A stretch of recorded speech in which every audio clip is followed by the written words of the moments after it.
So you've probably seen a lot of case studies where someone shows off a purely AI generated website that's ranking, it's getting traffic, and it's making money even after the March core update. You're probably wondering, how are they doing that?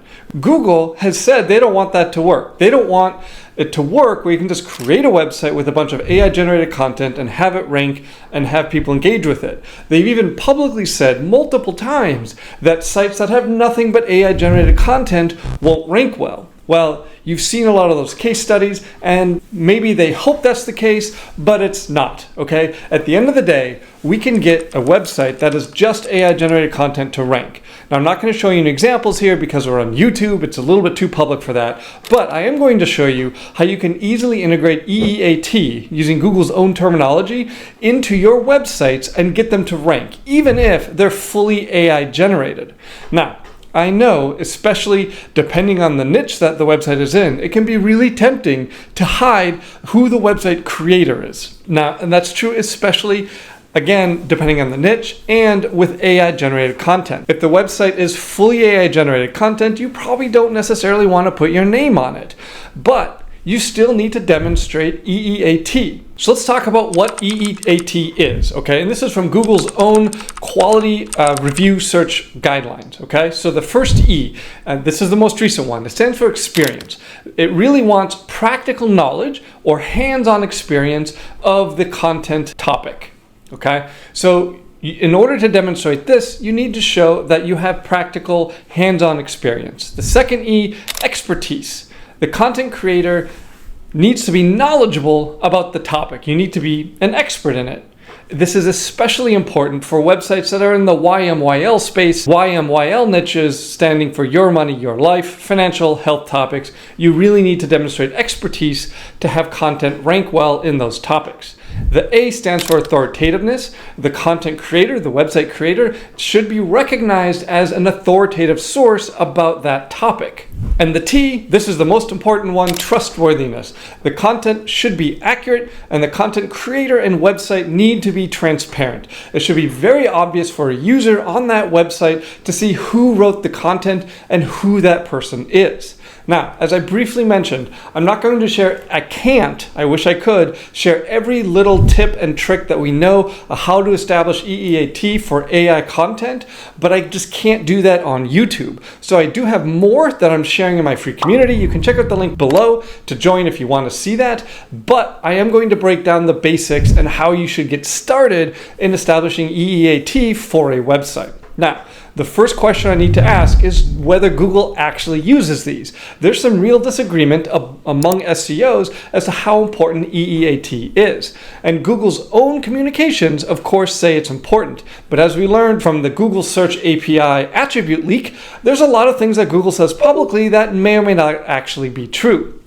And we know that the Google Search API leak, there are very few mentions in that 14,000 different attributes of what EEAT is. By the way, as I'm saying Search API leak, if you don't know what I'm talking about, I have a video on this channel where I break down exactly what that leak is and what it told us.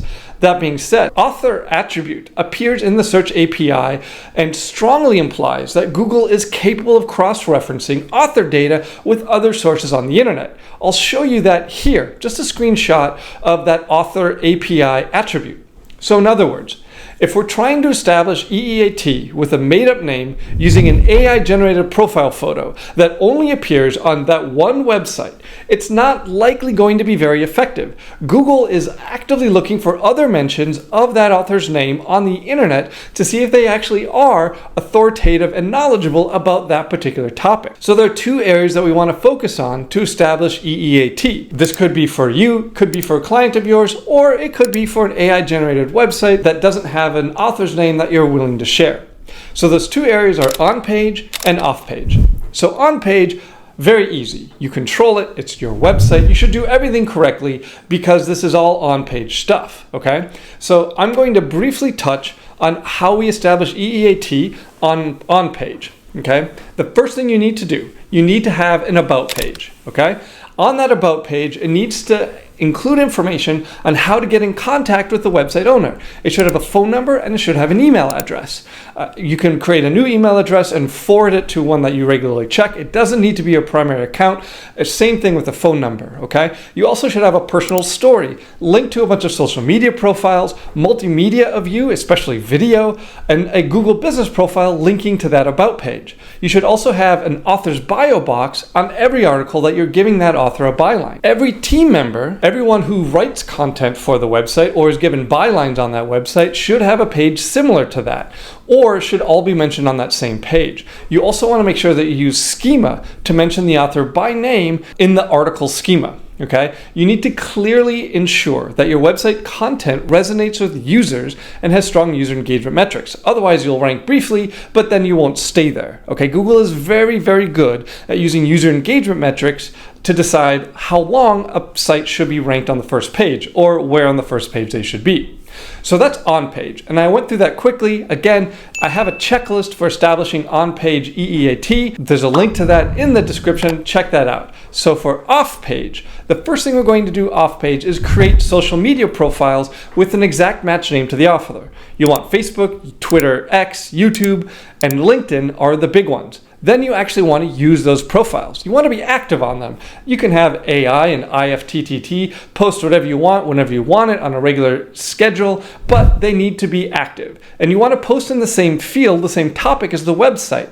You'll also want to consider issuing a press release with, again, the exact match author name that discusses the direct experience and expertise that author has in the field. That way, if someone does an exact match author name, they're going to see a lot of that press release. They're going to see the social media profiles, and believe me, Google will also be doing that. Of course, Google won't be doing name searches, but we know with that API leak that in the attributes for the author, Google will notice more and more content about that author's name online, store that information, and use it most likely as a ranking signal for your website. So, now that you have an idea on how to create convincing EEAT for your websites, regardless of whether that website owner is a real person or not, go and check out this video for how you can rank existing content higher, again, using more AI. Combined with the EEAT techniques that I just went through, this will allow you to quickly improve rank position for any website for you or your clients.